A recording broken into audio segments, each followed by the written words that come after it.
খবর, আজকের সবচেয়ে বড় খবর, রাজ্যের শিল্পী অমর ঘোষকে নিয়ে বিতর্কের অবসান। আপনাদের জানিয়ে রাখি, শিল্পী অমর ঘোষকে নিয়ে যে বিতর্ক চলছিল গতকাল থেকে, সেই বিতর্কের অবসান করেছে যুব বিষয়ক ও ক্রীড়া দপ্তরের অধিকর্তা এস.বি. নাথ। উনি জানিয়ে দিয়েছেন সরকারি তরফ থেকে ওনাকে কোনো নেমন্তন্ন করা হয়নি। গতকাল স্বামী বিবেকানন্দ ময়দানে গান পরিবেশনা করার জন্য যে বিতর্ক হয়েছে, যে বিতর্ক ওঠানো হয়েছে এবং শিল্পী অমর ঘোষকে নিয়ে যে বিতর্ক হয়েছে, সেই বিতর্কের এবং যুব বিষয়ক ও ক্রীড়া দপ্তরের উদ্যোগে গতকাল সন্ধ্যায় স্বামী বিবেকানন্দ ময়দানে সপ্তম উত্তর পূর্বাঞ্চল যুব উৎসবের পুরস্কার বিতরণ ও সাংস্কৃতিক অনুষ্ঠানের আয়োজন করা হয়। অনুষ্ঠানে উত্তর পূর্বাঞ্চলের 8টি রাজ্যের বিভিন্ন প্রতিযোগিতায় বিজয়ীদের পুরস্কৃত করা হয়। এই অনুষ্ঠানে সঙ্গীত পরিবেশন করেন দেশের খ্যাতনামা গায়ক শান্তনু মুখার্জি অর্থাৎ শান সহ, সুরভি দেববর্মা সহ আরো বিভিন্ন শিল্পীরা, এবং সেখানেই শিল্পী অমর ঘোষের সঙ্গীত পরিবেশন করার কথা ছিল বলে উনি ওনার ফেসবুক পোস্টে একটি পোস্ট দেন এবং তারপর পরবর্তী সময়ে উনি আবারও পোস্ট দেন যে ওনাকে আমন্ত্রণ জানিয়ে গান পরিবেশন করতে দেওয়া হয়নি এবং সে নিয়ে বিতর্ক হয়। এই মুহূর্তে আমাদের এক্সিকিউটিভ এডিটর নীল জুড়ে গেছেন আমার সাথে, যিনি বিস্তারিত জানাবেন আমাদের এই বিষয়ে। নীল, শুনতে পাচ্ছ? হ্যাঁ, শুনতে পাচ্ছি। নীল, ঘটনাটা একটু বিস্তারিত যদি আমাদের শুরু থেকে বলো যে গতকাল কি হয়েছিল এবং আজ যুব বিষয়ক এবং ক্রীড়া দপ্তরের অধিকর্তা এস.বি. নাথ কি জানিয়েছেন। দেখো, অমরবাবু যে অভিযোগ করেছিলেন, তুমি যেটা বলছিলে যে তাকে আমন্ত্রণ করা হয়েছে গান গাওয়ার জন্য এবং তাকে তিনি সেই মঞ্চে গান গাইবেন, কিন্তু পরিষ্কার মন্ত্রী টিঙ্কু রায় তিনি বলেছেন যে তাকে শিল্পী হিসাবে আমন্ত্রণ করা হয়েছে অনুষ্ঠান দেখার জন্য, গান গাওয়ার জন্য নয়। পরিষ্কার তিনি সেটা বলেছেন। তার পরিপ্রেক্ষিতেই একটা বিতর্ক তৈরি হয়, সোশ্যাল মিডিয়া কার্যত দিনভর উত্তাল। তারপরে কিন্তু আজকে সরকারি তরফ থেকে একটি প্রেস রিলিজ দিয়ে কিন্তু জানিয়ে দেওয়া হয় যে শিল্পী অমর ঘোষকে নিয়ে প্রকাশিত সোশ্যাল মিডিয়ায় যে খবর রয়েছে সেটা একেবারেই সঠিক নয়। যুব বিষয়ক ও ক্রীড়া দপ্তরের উদ্যোগে গতকাল সন্ধ্যায় স্বামী বিবেকানন্দ ময়দানে যে সাংস্কৃতিক অনুষ্ঠানের আয়োজন করা হয়েছিল, সেই সাংস্কৃতিক অনুষ্ঠানে তার যে বক্তব্য, তিনি যে গান গাওয়ার জন্য যে গিয়েছিলেন, এটা একেবারেই সঠিক নয়।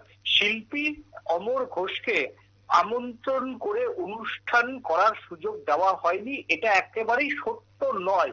এটা কিন্তু রাজ্যের পক্ষ থেকেই বলা হয়েছে।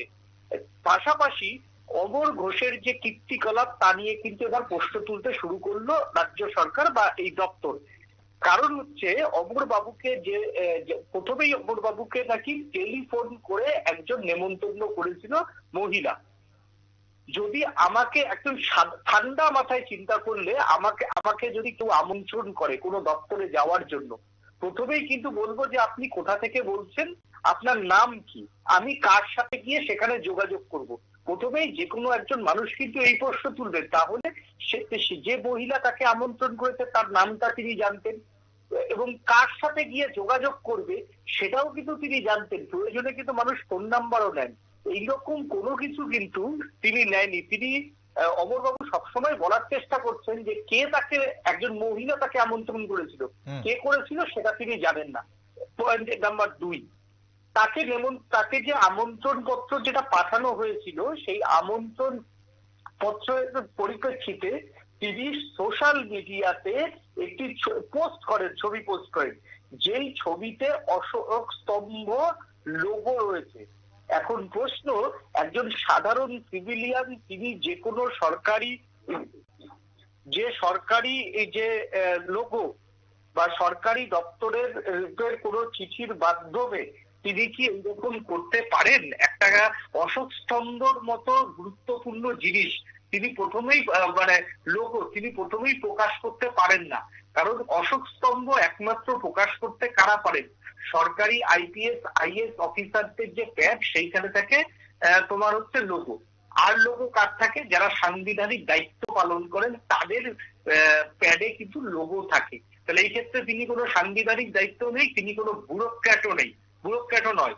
তাহলে তার কাছেই অশোক স্তম্ভটা আসলো কোথা থেকে, এবং অশোক স্তম্ভ যেভাবে যদি কেউ অশোক স্তম্ভ পায় তাহলে তিনি গেজেটেড অফিসার একমাত্র হয়, আর না হলে তাকে যদি কোনো কাজে তার যদি অশোক স্তম্ভ ব্যবহার করতে হয় সেখানে একটি দপ্তর থেকে পারমিশন নিতে হয়। তাহলে সেই পারমিশন কি এই শিল্পীর কাছে আছে? তাহলে তিনি কেন অশোক স্তম্ভটা তিনি প্রকাশ করলেন? এই নিয়েই কিন্তু দপ্তর ইতিমধ্যেই প্রশ্ন তুলেছে, এবং দপ্তর বোঝাতে চেয়েছে যে তাকে নিয়ে যে রটনা রটছে সেটা কোড আনকোড সম্পূর্ণ মিথ্যা, এবং তিনি কেন এটা করছেন সেটা তিনি ভালো বলতে পারবেন। এবং এই বিতর্কের কার্যত কিন্তু অবসান ঘটিয়ে দিল এবার ত্রিপুরা তথ্য সংস্কৃতি দপ্তর থেকে যে প্রেস রিলিজ আজকে প্রকাশ করা হয়েছে, সেই প্রেস রিলিজেই কিন্তু বলা হয়েছে। এবং দ্বিতীয়ত তিনি একটু তোমায় ভুল সংশোধন করি, তিনি একজন মহিলার নাম বলেছেন, কিন্তু সেই মহিলার ডেজিগনেশন কি, সেই মহিলা কোথা থেকে করছেন, কার সঙ্গে যোগাযোগ করবে, এমন কোনো তথ্য কিন্তু তিনি দিতে পারেননি। অর্থাৎ এই নিয়ে যে দপ্তর কিন্তু পরিষ্কার দাবি করছেন যে তিনি মিথ্যে কথা বলছেন, এবং যে প্রেস রিলিজটা আছে তার যে তাকে নিয়ে যে খবর রটেছে সেই খবর সম্পূর্ণ মিথ্য, এবং আমন্ত্রণ করে অনুষ্ঠান করার কোনো সুযোগ দেওয়া হয়নি, এটা সত্য নয়। এবং সঙ্গীত শিল্পী অমর ঘোষ মিথ্যে কথা বলছেন, এটাই কিন্তু দপ্তর আজকে প্রেস রিলিজে ঠাড়ে ঠোড়ে বোঝাতে চেয়েছেন। দীপেন, অসংখ্য ধন্যবাদ নীল তোমাকে বিস্তারিত জানানোর জন্য। দর্শক বন্ধুরা, আপনারা শুনছিলেন এতক্ষণ যে শিল্পী অমর ঘোষকে নিয়ে প্রকাশিত সংবাদ সঠিক নয় বলে যুব বিষয়ক ও ক্রীড়া দপ্তরের একটি প্রেস রিলিজ আজ করা হয়, এবং সেখানে বলা হয় যে বিতর্ক আজ বিশেষ করে আমাদের বিভিন্ন শিল্পী মহলে আজ চর্চিত ছিল, গোটা রাজ্যের বিভিন্ন শিল্পী মহলে আজ চর্চিত ছিল যে রাজ্যের শিল্পী অমর ঘোষকে গতকাল 7th north east youth festival music কনসার্টে, যেখানে স্বামী বিবেকানন্দ ময়দানে খ্যাতনামা শিল্পী শানের সঙ্গীত পরিবেশন করার কথা ছিল, এবং শান করেছেন, সৌরভী দেববর্মা করেছেন, সেখানেই সেই মঞ্চেই শিল্পী অমর ঘোষকে আমন্ত্রণ করা হয়েছিল সঙ্গীত পরিবেশন করার, যেটা বলে উনি যেই দাবি করছিলেন ওনার ফেসবুক পোস্টের মাধ্যমে, সেটা সঠিক নয় বলে আজ যুব বিষয়ক ও ক্রীড়া দপ্তর এবং প্রেস রিলিজ করে জানিয়ে দিয়েছেন। এই মুহূর্তে সেই বিতর্কের অবসান, কিন্তু উনি ওনার ব্যক্তিগত ফেসবুক পোস্টে অশোক স্তম্ভ ব্যবহার করেছেন বলে একটি নতুন বিতর্ক উস্কে গেছে। আমরা সেদিকে অবশ্যই নজর রাখবো, তাই আপনারা চোখ রাখুন শুধুমাত্র নিউজ ভ্যানগার্ডে।